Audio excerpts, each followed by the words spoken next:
गुरु प्यारी साध संगत जी, आप सभी को प्यार भरी राधा स्वामी जी। संगत जी, आपका हमारे YouTube चैनल महिमा अपार में स्वागत है जी। संगत जी, आज के इस सत्संग में बाबा जी ने बताए 5 संकेत जो हमें मिलते हैं तो हमारे जीवन में हमारे बहुत ही अच्छे दिन चल रहे हैं, हमारे घर में खुशियां आने वाली है। संगत जी, वीडियो को स्किप ना करें, वीडियो को शुरू से लेकर अंत तक जरूर सुनें और कमेंट में राधा स्वामी जी जरूर लिखें। 5 संकेत अगर आपके जीवन में दिख रहे हैं तो समझ लो आपके बहुत ही अच्छे दिन, बहुत अच्छा समय आने वाला है। वीडियो को बड़े ही ध्यान से सुनिए क्योंकि इस बात को समझाने के लिए कुछ ऐसी बातें बताई गई हैं जो अगर आपने मिस कर दी तो आप उन संकेतों को पहचान ही नहीं पाओगे। संगत जी, इंसान की जिंदगी हमेशा खुशियों से ही भरी रहे यह जरूरी नहीं होता। जीवन में सुख और दुख जैसे एक ही सिक्के के 2 अलग अलग पहलू होते हैं। अगर किसी के जीवन में कभी दुख या बुरा समय न आए तो वह अच्छे पलों की अहमियत को कभी समझ ही नहीं पाएगा। कई लोग ऐसे होते हैं जो जब मुश्किलों से घिर जाते हैं तो बार बार यही सवाल करते हैं कि अच्छा वक्त आखिर कब आएगा। मगर सच्चाई यह है कि अच्छा समय केवल किस्मत पर ही नहीं बल्कि हमारे कर्मों पर भी निर्भर करता है। हम जो अच्छे काम करते हैं वही हमारे लिए अच्छे समय की राह बनाते हैं। भगवान इंसान के जीवन में होने वाली घटनाओं के जरिए अलग अलग तरह से संकेत देने की कोशिश करते हैं। आज हम उन्हीं संकेतों को जानेंगे जब किसी का अच्छा समय पास आने वाला होता है। तब ईश्वर अपने अंदाज में इशारा करते हैं कि बस थोड़ा इंतजार और करो, खुशियां आने ही वाली हैं। लेकिन अक्सर जानकारी की कमी की वजह से इंसान उन संकेतों को या तो गलत समझ बैठता है या फिर उन्हें नजरअंदाज कर देता है। ऐसे में जब मुसीबतें लगातार पीछा नहीं छोड़ती तो लोग मायूस हो जाते हैं। इस बात को हम एक साखी के जरिए समझते हैं। बहुत समय पहले की बात है। एक गांव में एक बहुत ही गरीब आदमी रहता था। वह अपने जीवन में आए दुखों से बेहद परेशान था। जब भी वह कोई काम करता तो वह काम लगभग पूरा होते आखिरी वक्त पर बिगड़ जाता और उसे सिर्फ निराशा ही हाथ लगती। कभी वह बीमारियों से जूझता तो कभी उसके परिवार में किसी की अकाल मौत हो जाती। यह सब देखकर वह अंदर से टूट चुका था। एक दिन की बात है, वह अपने घर के दरवाजे पर बैठा हुआ कुछ सोच रहा था। तभी अचानक चिड़ियों का एक झुंड वहां आकर बैठ गया। वह पहले से ही तनाव में था, इसलिए उसने उन चिड़ियों को भगा दिया। दरअसल उसकी यह आदत बन चुकी थी। जब भी कोई जानवर या पक्षी उसके घर के पास आता वह उसे डरा धमका कर भगा देता। साधु संतों को देखकर वह कभी आदर नहीं करता था, बल्कि उनका सामना करने की बजाय वह मुंह फेर कर चला जाता था। अब लगातार परेशानियों से टूटकर जब उसके सब्र का बांध पूरी तरह टूट गया तो उसने एक दिन यह तय कर लिया कि अब वह अपनी जिंदगी खत्म कर देगा। वह अपना घर छोड़कर गांव के बाहर चला गया और जैसे ही नदी के किनारे पहुंचा उसने खुद को पानी में फेंक दिया। लेकिन तभी कुछ ऐसा हुआ जिसकी उसने कल्पना भी नहीं की थी। वहीं नदी के पास बैठे 2 सन्यासी और उनके शिष्य थे। उन्होंने उस व्यक्ति को नदी में छलांग लगाते हुए देखा और तुरंत अपने शिष्यों से कहा कि उसे बचाओ। शिष्यों ने दौड़कर उसे नदी से बाहर निकाला। जब वह बाहर आया तो सन्यासी पर ही गुस्सा करने लगा। फिर यह बेचैनी और जल्दबाजी किस बात की? उस व्यक्ति ने भारी मन से जवाब दिया, महाराज, मैं बहुत थक चुका हूँ। मेरा जीवन बस दुखों से भरा है। कब अच्छा समय आएगा यह समझ नहीं आता। हर बार कोशिश करता हूँ लेकिन नतीजा हमेशा नाकामी ही होती है। मेरे घर में 2 सदस्यों की अकाल मृत्यु हो चुकी है। अब आप ही बताइए ऐसे जीवन का मैं क्या करूं? सन्यासी ने उसकी बात ध्यान से सुनी और बड़े प्यार से बोले, मैं तुम्हारी मदद करूंगा, लेकिन सबसे पहले यह अपनी खुद की जान लेने का ख्याल दिल से निकाल दो। यह सबसे बड़ा पाप है। जो लोग खुद अपनी जान लेते हैं वे कभी भी मोक्ष को नहीं पा सकते। क्या तुम्हें सच में लगता है कि खुद को खत्म कर देने से तुम्हारी परेशानियां खत्म हो जाएंगी? तो यह सुनकर वह आदमी सिर झुकाकर बैठा रहा। सन्यासी ने कहा, नहीं बेटा, ऐसा नहीं होता। खुद की जान लेकर तुम अब जितना पछता रहे हो उससे भी ज्यादा पछताओगे। ऐसा करने से तुम सिर्फ यह साबित करोगे कि तुम हालात से हार मान गए हो। यह बहादुरी नहीं, कायरता है। उस व्यक्ति की आंखों में अब थोड़ा भरोसा झलकने लगा। उसने नम्रता से कहा, है तपस्वी, आप गहरे ज्ञानी लगते हैं। कृपया मुझे कोई रास्ता दिखाइए। मुझे बताइए कि मेरे जीवन में अच्छा वक्त कब आएगा और उसके पहले कौन कौन से संकेत मिलते हैं जिससे कि मैं जान सकूं कि अब अच्छा समय आने वाला है। सन्यासी ने मुस्कुराकर कहा, मैं जरूर तुम्हें दिशा दिखाऊंगा, लेकिन पहले तुम्हें मेरी कुछ बातें माननी होंगी। जैसा मैं कहूं वैसा करना होगा। वह आदमी तुरंत बोला, मुझे आपकी हर बात स्वीकार है। बस मुझे बताइए मेरा अच्छा समय कब आएगा और कैसे पता चलेगा कि अब समय सुधरने वाला है। सन्यासी बोले, तो फिर मेरी पहली बात सुनो। अगर तुम सच में चाहते हो कि तुम्हारे जीवन में सकारात्मक बदलाव जल्दी आए तो एक काम रोज करना शुरू करो। हर सुबह अपने द्वार पर आने वाली चिड़ियों को दाना डालो। छत पर जाओ और हर रोज पंछियों के लिए दाना और पानी रखो। यह सुनकर व्यक्ति थोड़ा चौंका और बोला, लेकिन महाराज, यह कैसा उपाय है? मुझे तो चिड़िया पसंद ही नहीं। जब भी मेरे घर के पास आती है मैं उन्हें भगा देता हूँ। सन्यासी ने उसकी आंखों में देखा और गंभीरता से कहा, तो फिर यही है तुम्हारा पहला इम्तिहान। क्या इसी तरह तुम अपने अच्छे समय का स्वागत करोगे? वह व्यक्ति थोड़ी देर सोचता रहा, फिर बोला, चिड़ियों का और अच्छे समय का क्या रिश्ता हो सकता है? सन्यासी ने मुस्कुराकर कहा, बस तुम इतना समझ लो कि जिसने भी चिड़ियों को दाना पानी दिया है उसके दिन बदल जाते हैं। इसका उत्तर तुम्हें तभी मिलेगा जब तुम 10 दिन तक रोज चिड़ियों को दाना डालोगे। फिर 10 दिन के बाद मुझे यही मिलना और तब मैं तुम्हें उन 5 संकेतों के बारे में बताऊंगा जिससे तुम जान सकोगे कि अब बुरे दिन खत्म होने वाले हैं। अब उस इंसान के पास कोई और चारा नहीं था।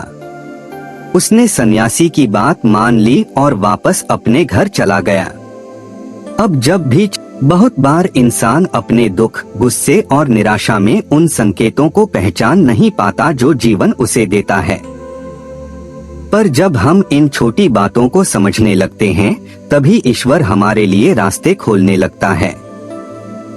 वह व्यक्ति बोला, अब कृपया मुझे विस्तार से बताइए कि और कौन कौन से संकेत हैं जिनसे समझा जा सकता है कि अच्छा समय पास आ रहा है। सन्यासी बोले, तो सुनो, सबसे पहला संकेत है जब मालिक का भजन सिमरन करते हुए तुम्हारी आंखों से अपने आप आंसू निकलने लगे। आमतौर पर भजन सिमरन एक नियमित कर्म होता है, लेकिन जब भावनाएं इतनी तीव्र हो जाए कि आंसू अपने आप गिरने लगे तो समझो कि ईश्वर स्वयं तुम्हारे पास आ रहे हैं। ऐसी स्थिति में मन को भक्ति में और गहराई से जोड़ देना चाहिए। यह संकेत होता है कि अब ईश्वर तुम्हारे साथ हैं और अच्छा समय बहुत पास है। दूसरा संकेत है, अगर तुम्हारे जीवन में बहुत कठिन समय चल रहा हो और अचानक किसी पूर्ण संत के दर्शन हो जाए तो इसे संयोग मत मानो। संत ईश्वर का ही रूप होते हैं। संतों की एक दृष्टि से ही हमारी तकदीर बदल जाती है। उनका यूं अचानक मिलना या अचानक दर्शन हो जाना इस बात का संकेत है कि अब तुम्हारे जीवन की दिशा बदलने वाली है। तीसरा संकेत है चिड़िया का। जैसे गौरैया, कबूतर या किसी भी पंछी का तुम्हारे द्वार पर आना। यह कोई साधारण बात नहीं है। चिड़ा भगवान को बहुत प्रिय होती हैं। वे मासूम और निष्कलंक होती हैं। जब तुम्हारे जीवन में कुछ अच्छा घटने वाला होता है, तब परमात्मा इन्हीं के माध्यम से तुम्हें सूचना देता है। अगर तुम इनका स्वागत करोगे, इन्हें प्रेम दोगे तो शुभ समय जल्दी आएगा। लेकिन अगर इन्हें डराकर भगा दोगे तो अच्छा समय भी तुमसे दूर चला जाएगा। चौथा संकेत है गाय का दरवाजे पर आना। गाय एक पवित्र प्राणी है जिसकी पूजा वेदों और शास्त्रों में भी की गई है। उसका दूध देवताओं के लिए अमृत के समान है। इसलिए कहा गया है कि जब घर में रोटी बनती है तो पहली रोटी गाय के लिए होनी चाहिए। अगर कभी तुम्हें गाय घर के आसपास दिखे तो उसे रोटी खिलाना या हरा चारा डाल देना। यह बहुत शुभ संकेत होता है। गायों की सेवा करने वाले पर मालिक विशेष कृपा करते हैं। इसीलिए गाय को देखकर मन में श्रद्धा रखो, ना कि उपेक्षा। और पांचवा संकेत है जब तुम्हें सपने में तुम्हारे गुरु के दर्शन होने लगे। गुरु का सपने में आना कोई संयोग नहीं होता, बल्कि गुरु सपने में यही बताने आते हैं कि तू चिंता ना कर, मैं तेरे साथ हूँ। और जिसको गुरु का साथ मिल जाए उसकी तो फिर तकदीर ही बदल जाती है। गुरु वह ताकत है जो मालिक का लिखा भी बदल सकते हैं। इसलिए गुरु का हमेशा सम्मान करो। उस इंसान ने बड़े ध्यान से इन 5 संकेतों को सुना और सन्यासी का धन्यवाद करके वापस घर लौट गया। अब उसने चिड़िया और गाय को रोटी देनी शुरू कर दी और अपने अंदर से खुद को खत्म करने जैसी नकारात्मक। तो सड़क पर चलते समय उसके पैर में कांच घुस गया और उसको बहुत दर्द हुई। किसी तरह वह डॉक्टर के पास पहुंचा और डॉक्टर से मरहम पट्टी करवाकर लंगड़ाता हुआ घर पहुंचा और अपने घर में एक कुर्सी पर बैठ गया। वही जो छोटा भाई था जो बुरे कर्म करता था। वह थोड़ी देर बाद घर पहुंचा और वह बहुत खुश था। आते ही उसने अपने बड़े भाई से कहा, भाई आज मैं बहुत खुश हूँ। उसने अपनी जेब में हाथ डाला और जेब में से 5000 रुपए निकालकर बड़े भाई के सामने रख दिए और कहने लगा, यह देख भाई, जब मैं घर आ रहा था तो सड़क पर मुझे यह पैसे पड़े हुए मिले। देख यह कितने सारे पैसे हैं। इतना कहकर वह अपने कमरे में चला गया और बड़ा भाई सोचने लगा, मैं सेवा करता हूँ, भजन सिमरन करता हूँ, लेकिन मुझे कांच लग गया और यह छोटा भाई बुरे काम करता है और उसको इतने सारे पैसे मिल गए। बड़े भाई के मन में भी वही सवाल आने लगे जो अक्सर आपके और मेरे मन में आते हैं कि अच्छे काम करने वाले दुखी क्यों रहते हैं। बड़े भाई के मन में यह सवाल लगातार घूमने लगा। उस रात तो वह सो गया, लेकिन अगले दिन सुबह जब वह सत्संग घर गया तो वहाँ एक बुजुर्ग सत्संगी को सारी बात बताई। बुजुर्ग बहुत पहुँचे हुए कमाई वाले थे। बुजुर्ग ने कहा, बेटा इसका सवाल अगर मैं दूंगा तो शायद तुझे यकीन ना हो, इसीलिए आज रात जब भजन सिमरन पर बैठ तो इसी सवाल को मन में लेकर बैठ जाना। बाबा जी खुद तुझे इस सवाल का जवाब देंगे। इतना सुनकर शाम को यह बड़ा भाई घर वापस लौट आया और मन में वही सवाल लिए बैठ गया। थोड़ी देर के बाद बड़े भाई की सूरत चढ़ गई और उसको दिखने लगा कि जिस दिन उसके पैर में कांच लगा था उस दिन तो उसकी किस्मत में एक बड़े ट्रक के नीचे आकर कुचलकर मर जाना था। लेकिन क्योंकि सेवा और सिमरन के कारण बाबा जी ने उसका वह इतना बड़ा कष्ट सिर्फ एक कांच चुभने जितनी तकलीफ में बदल दिया। और वहीं जो उसका छोटा भाई था जिसको 5000 रुपए मिल गए, उसकी किस्मत में तो राजयोग था, लेकिन उसके बुरे कर्मों के कारण मालिक ने उसका राजयोग सिर्फ 5000 रुपए देकर निपटा दिया। अब यह सब कुछ देखकर बड़े भाई की आंखों से आंसू बहने लगे और उसको समझ आ गया कि भजन सिमरन वालों के जीवन में दुख नहीं आते बल्कि उनके कर्मों का निपटारा बड़े हल्के में हो जाता है, और वही बुरे काम करने वालों के जीवन में जितनी खुशियां आनी चाहिए थी उसकी आधी भी मालिक नहीं देता। संगत जी, इसलिए कभी भी अपने मन में यह शक नहीं लाना है कि भजन सिमरन वालों के जीवन में ज्यादा दुख आते हैं। संगत जी, जो भजन सिमरन और सेवा करते हैं तो इसका मतलब सीधा है कि मालिक ऐसी रूहों को दोबारा संसार में नहीं भेजता। इसीलिए ऐसी रूहों के कर्मों का हिसाब जल्दी जल्दी होने लगता है और इस कारण से ही थोड़े बहुत दुखाने लगते हैं। हमें घबराना नहीं चाहिए बल्कि मालिक का शुक्र करना चाहिए कि मालिक हमें अपने घर बुलाने की, अपनी शरण देने की तैयारी कर रहा है। बाबा जी और हुजूर जी की प्यारी साध ही हाथ में बाल्टी पकड़कर उसके पास पहुंच गए थे। दोनों बातें बहुत ही दिल को छू लेने वाली हैं संगत जी। आइए अब सबसे पहले सुनते हैं कि आखिर डॉक्टर ने किस लिए बाबा जी की नब्ज चेक की और फिर क्या हुआ। संगत जी, हमें जब कोई दुख, कोई तकलीफ होती है तो हम सबसे पहले अपनी अरदास को उस तक पहुंचाते हैं जिस पर हम विश्वास करते हैं, और सत्संगी होने के नाते हमारा विश्वास अपने सतगुरु पर होता है। लेकिन सतगुरु भी तो शरीर के दायरे में ही हमारे दरमियान आते हैं और लाजमी है कि शरीर को दुख तकलीफ से गुजरना पड़ता है। हम तो अपनी अरदास अपने दुखड़े सतगुरु के आगे रख देते हैं, लेकिन सतगुरु को अगर कोई दुख तकलीफ हो तो सतगुरु कभी भी अपनी संगत के आगे जाहिर नहीं होने देते। संगत अक्सर बाबा जी से सवाल करती है, बाबा जी आपकी तबीयत कैसी है? और बाबा जी हमेशा मुस्कुराकर यही जवाब देते हैं, मुझे क्या होना है बेटा, मैं तो बिल्कुल ठीक हूँ। डेरे में डॉक्टर सेवादार रहता था जो बाबा जी के बहुत नजदीक रहता था और अक्सर सेवा में साथ होता था। कुछ समय से बाबा जी की तबीयत थोड़ी ढीली ढाली लग रही थी। उस डॉक्टर ने बड़ी विनम्रता से बाबा जी से कहा, बाबा जी मैं आपका एक बार चेकअप कर लूं, मुझे संतोष हो जाएगा।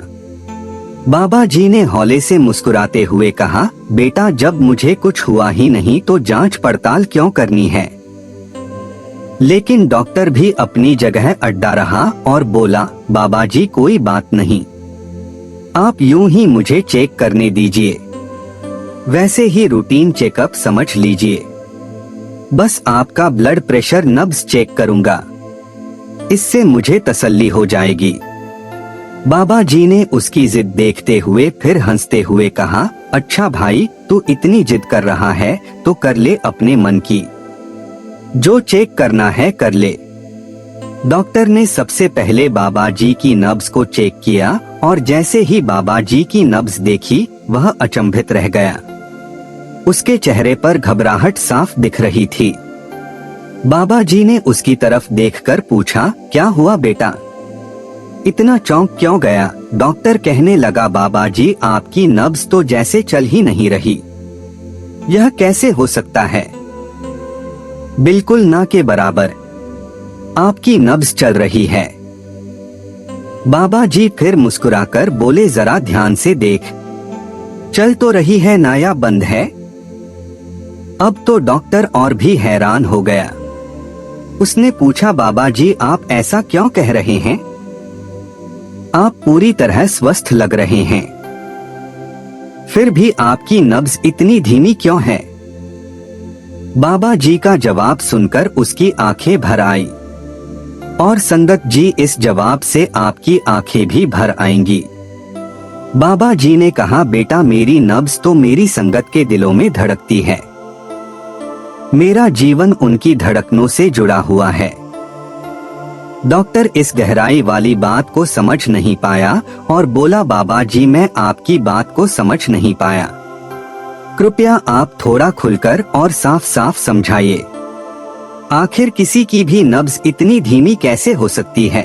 और मैं भी आपसे बहुत प्रेम करता हूँ, आप हम सब के लिए मालिक का ही रूप हो, बाबा जी ने पूछा, अच्छा तू मुझसे प्रेम करता है तो बता, दिन में कितना समय मुझे यानी भजन सिमरन को देता है? यह सवाल सुनकर डॉक्टर की नजरें झुक गई। बाबा जी तो जानते ही थे कि डॉक्टर साहब बाहरी सेवा तो बहुत करते हैं, लेकिन अंदर की सेवा नहीं करते। बाबा जी बोले, बस यही तो बात है बेटा, प्रेम शब्दों से नहीं होता, प्रेम में बात माननी पड़ती है। मेरी संगत मेरी बातें नहीं मानती, फिर मैं कैसे मान लूं कि वे मुझसे प्रेम करते हैं? प्रेम का मतलब है देना, समर्पण। लेकिन मेरी संगत लफ्जों में मुझसे प्रेम करती है, करनी में जाहिर करके दिखाओगे तो ही मैं मानूंगा कि मेरी संगत सच में मुझसे प्रेम करती है। डॉक्टर की आंखों में पश्चाताप भर आया। वह बोला, बाबा जी मैं सच में लापरवाह हो गया था, मुझे माफ कर दीजिए, अब से मैं भजन सिमरन को समय दूंगा। बाबा जी ने मुस्कुराकर कहा, बेटा माफी की जरूरत नहीं है, मैं कौन होता हूँ किसी को माफ करने वाला। मेरी तो बस एक ही विनती है कि बस आप लोग भजन सिमरन कर लिया करो, मेरे लिए वही काफी है। संगत जी, हम सब बाबा जी से ना जाने क्या क्या मांगते रहते हैं। किसी को कारोबार में तरक्की चाहिए तो किसी को घर, कोई सुख मांगता है तो कोई कुछ और। सबसे बड़ी बात कि सद्गुरु हमें निराश भी नहीं करते, हर मुश्किल में हमारे साथ खड़े रहते हैं। लेकिन जब बात उनके आदेश को मानने की आती है तो हम चूक जाते हैं। हमारे पास 100 बहाने होते हैं, हम सिर्फ लेना चाहते हैं, देना नहीं चाहते, और जिसके मन में देने की भावना नहीं होती वह रूहानी तरक्की कभी नहीं कर सकता। आइए अब इस वीडियो की दूसरी घटना को सुनते हैं। जब सिकंदरपुर जाते समय एक जत्था नरवाना सेंटर पर रुका था तो उस समय एक बीमार सेवादार के लिए बाबा जी खुद खिचड़ी लेकर पहुंच गए थे। उन दिनों में सिकंदरपुर में बाबा जी का भंडारा होने जा रहा था, और जैसे हर बार होता है, जहां जहां भी बाबा जी के भंडारे रखे जाते हैं वहां के सेंटर पर भंडारे से 10 से 15 दिन पहले ही तैयारियां शुरू हो जाती हैं। बाबा जी के भंडारे में लाखों की संख्या में संगत जुटती है और उस विशाल भीड़ की सुविधा के लिए सेवादार तन मन से जुट जाते हैं। ना दिन देखते हैं ना रात। सेवादारों की यही निस्वार्थ भावना ही बाबा जी के काम को इस स्तर तक पहुंचाती है। संगत जी, आज मैं आपको सिकंदरपुर के एक भंडारे से जुड़ी एक ऐसी घटना सुनाने जा रहा हूं जिसे सुनकर आपको यकीन हो जाएगा कि जैसे सेवादार संगत की सेवा में खुद को भुला देते हैं, वैसे ही बाबा जी भी अपनी सेवादारों की खबर बड़ी गहराई से रखते हैं। कुछ ही समय पहले की बात है। बाबा जी का भंडारा सिकंदरपुर में आयोजित होना था। उसे 8 दिन पहले हरियाणा के नॉर्थ ईस्ट इलाकों जैसे कुरुक्षेत्र, करनाल और पानीपत से 4 बसों में करीब 200 सेवादारों का एक जत्था सिकंदरपुर के लिए रवाना हुआ। जब भी जत्थे इतनी दूर से आते हैं, उन्हें सफर के बीच किसी नजदीकी सेंटर पर थोड़ी देर के लिए रुकवाया जाता है, जहां उन्हें चाय, नाश्ता और लंगर मिलता है ताकि वे कुछ देर सुस्त आ सकें और फिर आगे की यात्रा के लिए तैयार हो जाएं। इस जत्थे को नरवाना सेंटर पर रोका गया, जहां सभी सेवादार नीचे उतरकर लंगर के लिए सत्संग घर में चले गए। लेकिन इन बसों में से एक में एक बुजुर्ग सेवादार भी थे, जो पहली बार सिकंदरपुर जा रहे थे। आमतौर पर वे अपने ही सेंटर में सेवा करते थे, लेकिन तबीयत थोड़ी ढीली थी। फिर भी वह बाबा जी को याद करके चल पड़े। जब जत्था नरवाना पहुंचा और सभी सेवादार लंगर की पंगत में बैठने लगे तो यह बुजुर्ग सेवादार और उनके साथ के 3-4 अन्य सेवादार घास पर धूप में जाकर बैठ गए। उन बुजुर्ग सेवादार की तबीयत ऐसी नहीं थी कि वे रोटी खा पाते। उनके मन में आया, अगर आज लंगर में खिचड़ी बनी हो तो कुछ हल्का खा लूं। लेकिन जब उन्होंने पास के सेवादार से पूछा तो पता चला कि लंगर में दाल, रोटी और आलू की सब्जी बनी है। यह सुनकर उन्होंने मन में कहा, लगता है आज लंगर खाना मेरे नसीब में नहीं है। साथ ही सेवादारों ने उनसे आग्रह किया कि अगर आप चाहे तो हम आपके लिए खिचड़ी बना देते हैं। लेकिन बुजुर्ग सेवादार दूसरों को तकलीफ नहीं देना चाहते थे और फिर इस जत्थे ने आगे भी निकलना था, तो इतना टाइम भी नहीं था कि खिचड़ी बन सके। तो बुजुर्ग सेवादार चुपचाप बस में जाकर अपनी सीट पर लेट गए। साथ ही उन्होंने दवाई लेनी थी तो अपने बैग से एक केला निकाला, उसको खाया और दवाई खाकर आराम से आंखें बंद कर ली। अब उन्हें झपकी आई ही थी कि तभी बस में एक सेवादार भाई हाथ में बाल्टी और प्लेट लिए चढ़ाया और सीधा उनके पास पहुंचा। बुजुर्ग सेवादार ने आंखें खोलते ही पूछा, बेटा क्या हुआ? तो वह सेवादार बोला, अंकल जी आपके लिए खिचड़ी लाया हूँ। बुजुर्ग सेवादार चौंक गए, पर बेटा मैंने तो किसी से नहीं कहा कि मुझे खिचड़ी चाहिए थी। सेवादार ने मुस्कुराकर कहा, बस में बैठे कुछ सेवादारों ने बताया था कि आपकी तबीयत ठीक नहीं है और आपको रोटी नहीं खानी, तो मैंने सोचा क्यों ना आपको खिचड़ी वहीं ला दूं ताकि आपको नीचे आने की तकलीफ ना हो। बुजुर्ग सेवादार की आंखों में कृतज्ञता छलक उठी। उन्होंने धन्यवाद कहते हुए खिचड़ी ली और बस में ही बैठकर खाने लगे। अभी वह खा ही रहे थे कि उसी समय जत्थे के बाकी सेवादार लंगर खाकर बस में लौटने लगे। जब उन्होंने देखा कि अंकल जी के हाथ में खिचड़ी की प्लेट है तो चौंक कर पूछने लगे, अरे अंकल जी खिचड़ी कहाँ से मिली? क्या आप अपने घर से साथ लाए थे? अंकल जी मुस्कुराए और बोले, नहीं बेटा, यह तो वही खिचड़ी है जो तुम लोगों में से किसी ने उस सेवादार भाई को बताया था कि मेरी तबीयत ठीक नहीं है, बस उसी ने अपने आप लाकर दे दी। सभी सेवादार हैरान हो रहे थे और सोच रहे थे कि शायद किसी ने नरवाना सेंटर के किसी सेवादार को बुजुर्ग अंकल जी की तबीयत के बारे में बताया होगा। लेकिन जब सब ने एक दूसरे से पूछा तो हर किसी ने यह कहकर साफ इनकार कर दिया, नहीं, हमने नरवाना सेंटर के किसी सेवादार को नहीं बताया कि हमारे साथ सेवादार की तबीयत ठीक नहीं है।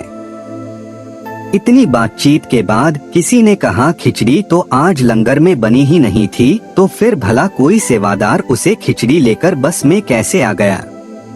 अब सबको थोड़ा अजीब सा लगने लगा। एक ने कहा, शायद थोड़ी बहुत खिचड़ी बनी हो और हमें पता न चला हो। तो फिर जत्थे के कुछ सेवादार नीचे उतरे और नरवाना सेंटर पर वहां के सेवादारों से इस बारे में पूछा, लेकिन जवाब सुनकर सबके होश उड़ गए। सेंटर के सेवादारों ने साफ साफ कहा, जी हमने तो आपको पहले ही बताया था कि आज दाल, रोटी और आलू की सब्जी बनती है, खिचड़ी तो आज बनी ही नहीं।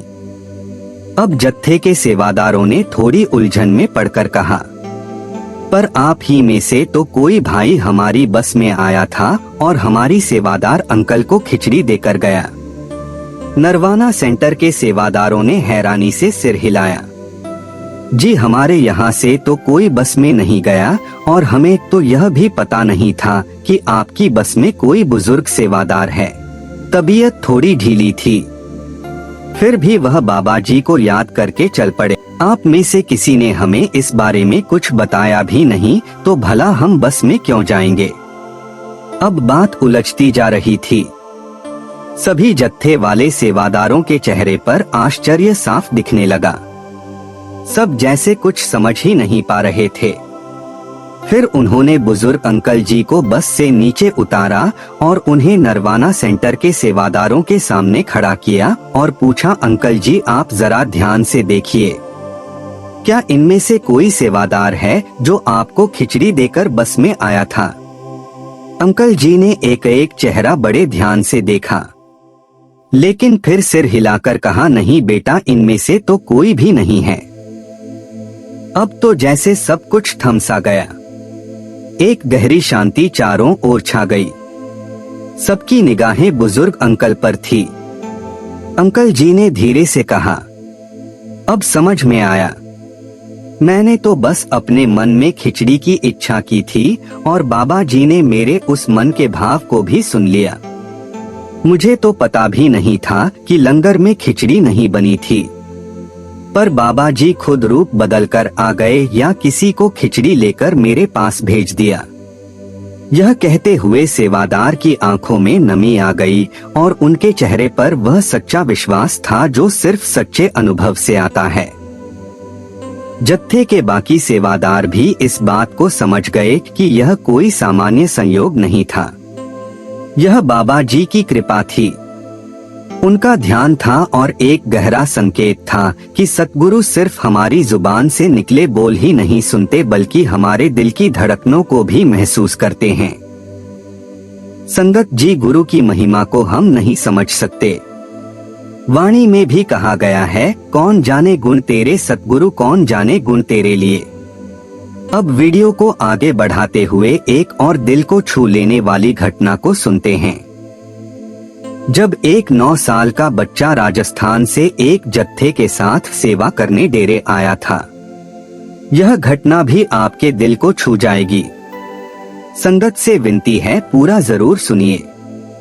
जी, एक बार की बात है, महाराज चरण सिंह जी के समय में राजस्थान से एक जत्थ सेवा के लिए डेरा ब्यास आया हुआ था।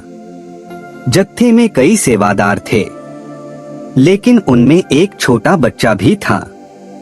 उसकी उम्र सिर्फ 9 साल थी। उस समय नामघर की चढ़ाई चल रही थी, जिसे कुछ लोग सचखंड भी कहते हैं। वहीं पर संगत सेवा कर रही थी और हुजूर जी स्वयं वहीं विराजमान थे। संगत उनके दर्शन भी कर रही थी और सेवा भी साथ साथ चल रही थी। उस छोटे से बालक को जो सेवा दी गई थी, वह उसे इतनी श्रद्धा और समर्पण से निभा रहा था कि जिसने भी उसे देखा, उसके मन में बस वाहवाही उठी। उस बच्चे का ध्यान पूरी तरह से सेवा में लगा हुआ था। ना उसका ध्यान कहीं और भटक रहा था, ना ही वह थकने का नाम ले रहा था। बड़े बड़े सेवादार जिनकी उम्र और अनुभव कहीं ज्यादा था, उनकी तुलना में यह छोटा बालक कहीं आगे दिखाई दे रहा था। महाराज चरण सिंह जी की नजर भी बार बार उस बच्चे पर पड़ रही थी। वे बीच बीच में इधर उधर भी देखते, लेकिन जैसे उनका ध्यान बार बार उस बालक की ओर खींचता चला जाता था। बच्चे को दौड़ते, काम करते, ईंटें उठाते, चीजें संभालते देख हुजूर जी के चेहरे पर एक अलग ही प्रसन्नता थी। काफी देर तक हुजूर जी उस बच्चे को देखते रहे। फिर उन्होंने पास खड़ी डीढ़े एक सेवादार को इशारे से बुलाया और कहा, बेटा जरा उस छोटे बच्चे को मेरे पास लेकर आओ जो सेवा में जुटा हुआ है। सेवादार आदेश पाकर तुरंत उस बालक के पास गया और प्यार से बोला, बेटा महाराज जी तुम्हें बुला रहे हैं, चलो शायद उन्हें कोई जरूरी काम है। अब उस 9 साल के बच्चे ने जो जवाब दिया उसने सबको हैरान कर दिया। उसने मासूम पर दृढ़ स्वर में कहा, भाई मेरे जत्थेदार इस वक्त यहाँ नहीं हैं। वह कुछ सामान लेने आप में से गए हुए हैं। जब तक वह लौट कर नहीं आते और मुझे जाने की इजाजत ना दें, तब तक मैं कहीं नहीं जाऊंगा। वह मुझे इस सेवा पर लगा कर गए हैं और मैं तब तक यही सेवा करूंगा जब तक वह आकर मुझे दूसरा हुक्म ना दे। उसकी आंखों में मासूमियत थी, लेकिन साथ ही वह सेवा के प्रति गंभीरता और समर्पण भी झलक रहा था, जो शायद बड़ों में भी दुर्लभ होती है। उस बच्चे के मन में बस यही भावना थी, जिसने मुझे सेवा दी है, मुझे उसका विश्वास नहीं तोड़ना। मैं तब तक यहीं रहूंगा जब तक वो खुद ना कहे कि अब जा सकता हूँ।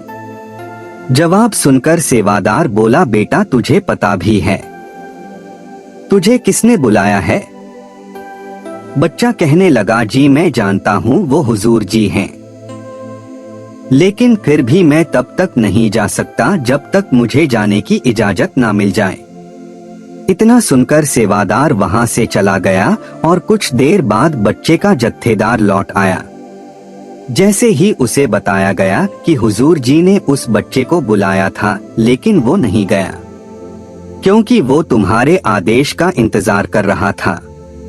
तो जत्थेदार ने बिना देर किए हाथ में पकड़ी हुई ईंटें नीचे रख दी और तुरंत उस बच्चे के पास जाकर बोला, बेटा अब तुम मेरे साथ चलो, हुजूर जी ने बुलाया है। वह बच्चा बिना कोई सवाल किए उनके साथ चल पड़ा। दोनों महाराज चरण सिंह जी के पास पहुंच गए। बच्चे को देखकर हुजूर जी ने मुस्कुराते हुए अपनी जेब से एक पेन निकाली और बच्चे के माथे पर पेन से एक गोल शून्य यानी 0 बना दिया। फिर कुछ बोले बिना ही कहा, जा बेटा अब जाकर फिर से सेवा कर। हुजूर ने बच्चे को ना कोई इनाम दिया ना कोई बड़ी बात कही, बस वह निशान बनाकर वापस भेज दिया। पर जो उस पल को देख रहे थे उनके दिल में बहुत कुछ चलने लगा। सभी सोच में पड़ गए कि हुजूर जी ने यह क्या किया, सिर्फ 0 बनाया। क्या यह कोई संकेत था? क्या कोई रहस्य है इसके पीछे? या फिर इस बच्चे से कोई गलती हुई है जो हुजूर ने उसको 0 कह दिया और उसके चेहरे पर ही 0 लिख दिया। संगत जी, यह उस समय की बात है जब संगत थोड़ी होती थी। माहौल इतना सरल और अपनापन भरा होता था कि अगर किसी के मन में कोई सवाल आता तो वह सीधा जाकर हुजूर से पूछ लेता था। कोई अनुमति लेनी नहीं पड़ती थी, ना ही कोई औपचारिकता होती थी।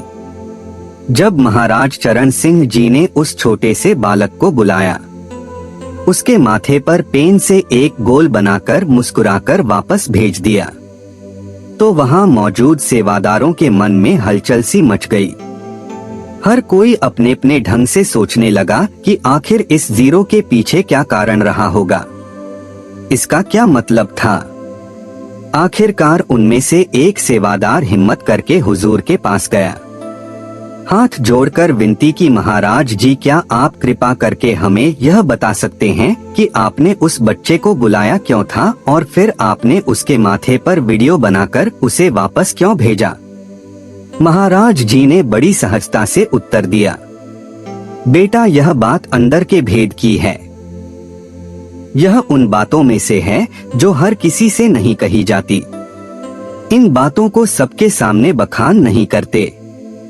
लेकिन संगत सरल थी, मासूम थी और जब कई सेवादारों ने हाथ जोड़कर हुजूर से आग्रह किया कि हुजूर कृपया हमें बताइए, नहीं तो हम सब अपने अपने ढंग से सोचते रहेंगे, कोई कुछ सोचेगा कोई कुछ और। तब महाराज चरण सिंह जी मुस्कुराए और बोले, चलो ठीक है, अब जब तुम सब इतना जोर दे ही रहे हो तो मैं तुम्हें बता देता हूँ। फिर हुजूर ने बड़े प्रेम से जवाब दिया, देखो बेटा उस बच्चे की उम्र सिर्फ 9 साल है, लेकिन जिस तरह वह सेवा में जुटा था, गए हुए हैं जब तक वह लौट कर नहीं, जिस तरह वह अपने जत्थेदार की आज्ञा के बिना मेरे पास तक आने से इनकार कर रहा था, वैसा समर्पण आज के बड़ों में भी नहीं मिलता। हमें ऐसे ही सेवादारों की जरूरत है जो हुक्म में रहने वाले हो, जो अपने गुरु के अपने सेवा प्रमुख के इशारे पर ही चले, अपनी मर्जी से कोई कदम ना उठाएं। महाराज जी ने एक गहरी सांस लेकर आगे कहा, मैंने उस बच्चे के माथे पर जो शून्य बनाया है वह सिर्फ एक आकृति नहीं थी। इस बच्चे ने 9 साल में काल का शिकार हो जाना था और उस 9 के पीछे मैंने वह 0 लगाई। अब उसकी उम्र मैंने बढ़ाकर 90 कर दी है। यह सुनते ही वहां खड़े हर सेवादार की आंखें खुली की खुली रह गई। कुछ की आंखों में आंसू भर आए। किसी ने कभी सोचा भी नहीं था कि एक साधारण सी लगने वाली बात के पीछे इतना गहरा राज छुपा होगा। यह वही पल था जब हर किसी को समझ आ गया कि संतों के कदम हर इशारे के पीछे एक रहस्य होता है, जो दिखाई तो साधारण देता है पर उसका अर्थ अत्यंत गहरा होता है। महाराज जी ने आगे समझाया, संत चाहे तो कुछ भी कर सकते हैं। उम्र क्या चीज है? अगर चाहे तो पूरी त्रिलोकी को सचखंड भेज दें, मगर संत प्रकृति के नियमों को नहीं तोड़ते। जो कायदा परमात्मा ने रचा है उसे ही निभाते हैं। महाराज जी ने कहा, जैसे इस दुनिया में किसी ने बहुत बड़ा अपराध किया हो तो उसे सजा देने के लिए विशेष काल कोठरी में बंद किया जाता है, जहां वह अकेला होता है, किसी से मिल नहीं सकता, किसी से बात नहीं कर सकता। वैसे ही परमात्मा की व्यवस्था भी है। कर्मों का हिसाब उसी नियम के तहत होता है। कर्मों के हिसाब में कोई छूट नहीं दी जाती। मालिक का नियम बहुत स्पष्ट है। जो जैसा करेगा वह वैसा भरेगा। पर जब कोई संत, कोई सच्चा गुरु किसी जीव पर कृपा करता है तो वह नियम के भीतर रहकर भी वह कर देता है जो आम मनुष्य की समझ के बाहर होता है। फिर महाराज चरण सिंह जी ने उस बच्चे की ओर इशारा करते हुए कहा, ऐसे सेवादार जो पूर्ण भक्ति और हुक्म में चलने वाले हो, वही हमारे घर की चाबी के असली हकदार होते हैं। संतों के पास उस अनमोल खजाने की कुंजी होती है जिसे वाणी में अनहद कुंजी कहा गया है। कुंजी सतगुरु के हाथ में है। जब चाहे दरवाजा खोल दें, जब चाहे बंद रखें। संगत जी, आज भी संसार में बहुत सारे लोग संतों को आम इंसान समझने की भूल कर बैठते हैं और बहुत कुछ खो देते हैं।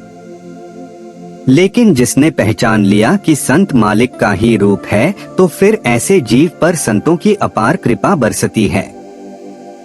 जब मालिक इंसान की तकदीर उसके कर्मों के हिसाब से लिख रहा था तो लिखने के बाद जब स्याही बच गई तो धर्मराज ने पूछा, अब इस बची हुई स्याही का क्या करना है? तो मालिक ने जवाब दिया, इस स्याही को धरती पर जितने भी संत हैं उनको दे दो। मैंने जो लिख दिया है अब उसको मैं भी नहीं बदल सकता। लेकिन अगर कोई संत किसी जीव पर कृपा करना चाहे तो इस स्याही से मेरे लिखे को भी बदल सकता है। संगत जी, इसमें कोई दो राय नहीं है कि संत किस्मत के लिखे में भी फिर बदल कर सकते हैं। बहुत सारे ऐसे उदाहरण हमें अपने समाज में अपने आसपास देखने को मिल जाते हैं। और हमारे खुद के साथ भी बाबा जी ना जाने कितने चमत्कार कर चुके हैं, कितनी कृपा कर चुके हैं, जिन्हें शब्दों में बयान करना मुश्किल है। आइए अब जाते जाते एक और किस्सा सुनते हैं। जब भी कभी जीवन में कोई दुख, कोई छोटी बड़ी तकलीफें आ जाए तो आगे बताई बात को सुन लेना मालिक की। सोचने लगते हैं कि अब क्या होगा, कैसे होगा।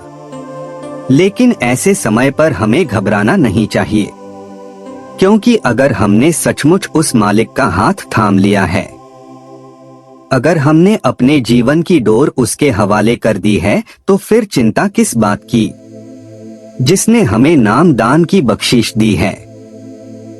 जो सच्चा गुरु हमारे साथ हर पल मौजूद है, वह हमारा सल भी है और हमारी रक्षा भी करता है। सतगुरु जब किसी को नाम देते हैं तो उसी पल उस आत्मा की जिम्मेदारी अपने सिर ले लेते हैं। फिर चाहे कितनी ही बड़ी मुसीबत क्यों ना आए, वह उस जीव को हर तूफान से निकाल लेते हैं। हम में से जिन्हें नाम दान मिल चुका है वह वास्तव में बहुत ही सौभाग्यशाली हैं, क्योंकि एक सच्चा गुरु मिलना आसान नहीं होता। हम खुद कभी गुरु की तलाश नहीं कर सकते। वह तो मालिक की ही रहमत होती है कि वह हमें खुद खींचकर अपने पास ले आता है और हमारे हाथ को थाम लेता है। नाम दान मिलना रूहानियत की राह पर पहला कदम है।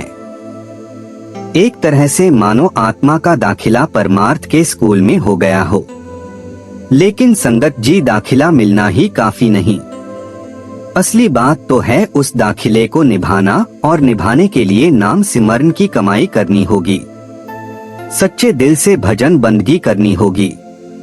तभी तो उस पार उतारा होगा, तभी तो जन्म मरण की इस दौड़ से मुक्ति मिलेगी। वरना तो आत्मा इस संसार में भटकती रहेगी, बार बार आती जाती रहेगी। हमारे जीवन में अक्सर ऐसा होता है कि जब दुख आता है, तकलीफ आती है, तभी हम उस मालिक को पुकारते हैं। लेकिन जब सुख आता है, सुविधाएं मिलती हैं, तो हम उस मालिक को भुला बैठते हैं। दुनियादारी में ऐसे उलझ जाते हैं कि उसे याद करने का ख्याल तक नहीं आता। ऐसे ही एक बहुत महान संत हुए हैं जिनका नाम है बाबा फरीद जी। वह केवल खुद भजन सुमिरन में लीन नहीं रहते थे, बल्कि अपनी संगत को भी उसी राह पर चलने के लिए प्रेरित करते थे। जब कभी संगत मालिक के आगे प्रार्थना करने बैठती, तब फरियाद करते कि हे मालिक, हमें सुख दो, हमें दुखों से बचा। तो बाबा फरीद जी भी चुपचाप वहीं बैठते थे, लेकिन उनकी अरदास सबसे अलग होती। वे कहते थे, मालिक मुझे दुख देना, मुझे तकलीफ देना। यह सुनकर संगत चौंक जाती और पूछने लगती, बाबा जी आप यह क्या कह रहे हैं? हम सब सुख मांग रहे हैं और आप दुख मांग रहे हो। बाबा फरीद जी मुस्कुराते और बड़े स्नेह से समझाते, अगर मैं सुख मांगूंगा तो मुझे उस मालिक की याद कैसे आएगी? सुख तो ऐसा मीठा जाल है जिसमें आदमी पूरी तरह खो जाता है। जैसे राजा महाराजा या कोई अमीर आदमी को ही देख लो, जिनकी जिंदगी ऐशो आराम में डूबी होती है। गाने, नाच, शराब, विलास, इन्हीं में उनके दिन रात बीतते हैं। उन्हें क्या पता मालिक कौन है, सत्य क्या है, क्योंकि वह सुख की नींद में इतने गहरे सो रहे होते हैं कि उन्हें उस मालिक की कोई खबर नहीं होती। बाबा फरीद जी कहते, वह दुख ही है जो इंसान को मालिक के करीब लाता है। जब दर्द होता है तभी दिल से पुकार निकलती है। जब तक दुख नहीं आता, आत्मा को अपने असली घर की याद नहीं आती। इसलिए मैं चाहता हूँ कि मुझे दुख मिले, ताकि हर पल मेरी नजर, मेरी सोच, मेरी सांसें उसी मालिक की तरफ जुड़ी रहे। अगर मुझे सुख मिलने लगा तो फिर तो मैं उन सुखों में ही डूब जाऊंगा और मालिक से दूर हो जाऊंगा। बाबा फरीद जी की बात को सुनकर संगत हैरान हो जाती थी। संगत जी, यही तो असली बात है। अगर हम सुख में भी मालिक को उतनी ही शिद्दत से याद करें, प्रेम से कहिए, धन धन बाबा फरीद साहिब जी।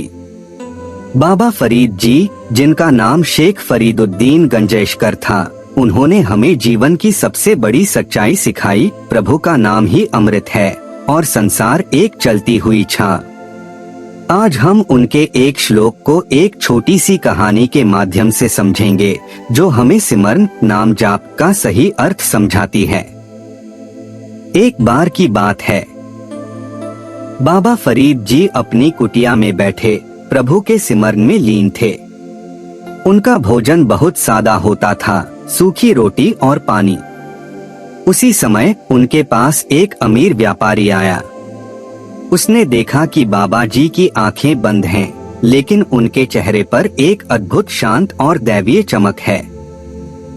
व्यापारी ने सोचा, ये इतने महान संत हैं, पर इनकी रोटी कितनी सूखी है। इन्हें तो सबसे अच्छा भोजन मिलना चाहिए। व्यापारी ने झट से अपने सेवक को बाजार भेजा और ढेर सारी मीठी मिश्री, शक्कर और घी लगी रोटियां मंगवाईं। बाबा जी जब सिमरन से बाहर आए तो व्यापारी ने नम्रता से वह सब उनके सामने रख दिया। व्यापारी, बाबा जी, मैं आपसे विनती करता हूँ, यह सूखी रोटी मत खाइए, यह घी लगी रोटी और मिश्री ग्रहण कीजिए। आपका शरीर स्वस्थ रहेगा और आप और भी ज्यादा भक्ति कर पाएंगे। बाबा फरीद जी ने व्यापारी की ओर देखा, मुस्कुराए और बोले, बाबा फरीद का श्लोक और उपदेश। तब बाबा फरीद जी ने वह प्रसिद्ध श्लोक कहा जो हमें संतोष और सिमरन का महत्व सिखाता है। फरीदा रोटी मेरी काठ दी, लावण मेरी भुख, जिन्हा खाधी चोपड़ी, घणे सहिन्हगे दुख। सरल शब्दों में फरीद कहते हैं, मेरी रोटी तो रूखी सूखी लकड़ी जैसी है, लेकिन मेरी भूख ही उसका घी स्वाद है। जिन लोगों ने हमेशा घी चोपड़ी, ऐशो आराम वाली रोटियां खाई हैं, उन्हें अंत में बहुत दुख सहना पड़ेगा। बाबा जी ने व्यापारी से कहा, पुत्र, तुमने जो मुझे यह मिश्री दी है, यह तो इस धरती की मिठास है, लेकिन मेरे पास तो उस प्रभु के नाम की मिश्री है। एक संत के लिए संसार की मिठास या आराम कोई मायने नहीं रखता। हमारा सच्चा घी और हमारा सच्चा स्वाद तो केवल सिमरन में है। व्यापारी को तुरंत अपनी गलती का एहसास हुआ। उसने समझा कि बाबा जी हमें यह सिखा रहे हैं। संतोष, कॉन्टेंटमेंट, भौतिक चीजों के पीछे भागना बंद करो। सच्चा स्वाद, जीवन का असली स्वाद भोग में नहीं बल्कि नाम जाप की मिठास में है। सिमरन की शक्ति, नाम जाप करने वाला सूखी रोटी में भी संसार के सारे स्वाद पा लेता है। सिमरन का अभ्यास, आइए अब हम भी कुछ पल के लिए इस नाम की मिश्री को चखें। अपनी आंखें कोमलता से बंद करें और महसूस करें कि आपके भीतर एक अनंत मिठास है। वही प्रभु का नाम है। अपनी सांसों के साथ उस एक नाम को दोहराएं जिसे आप मानते हैं। नाम ही मीठा, सिमरन ही जीवन। साहिब साहिब। कबीरा बाबा फरीद जी के ये वचन आज भी उतने ही सत्य हैं। हमें संसार की भागदौड़ में अपनी सिमरन की पूंजी नहीं गंवानी है। हमें अपनी भूख को ही अपनी सबसे बड़ी शक्ति बनाना है। भूख प्रभु के प्रेम की, प्रभु के नाम की। तेरा नाम मीठा, तेरा प्रेम सच्चा। संगत जी, आपको आज की हमारी यह वीडियो अगर दिल से अच्छी लगी हो तो वीडियो को लाइक, शेयर और महिमा अपार चैनल को सब्सक्राइब करना ना भूलें। दोस्तों, आप यह वीडियो किस शहर से देख रहे हैं कमेंट सेक्शन में जरूर बताएं और आगे हम किस विषय पर वीडियो लाएं कमेंट में जरूर बताएं। कमेंट में राधा स्वामी जी जरूर लिखें। राधा स्वामी जी।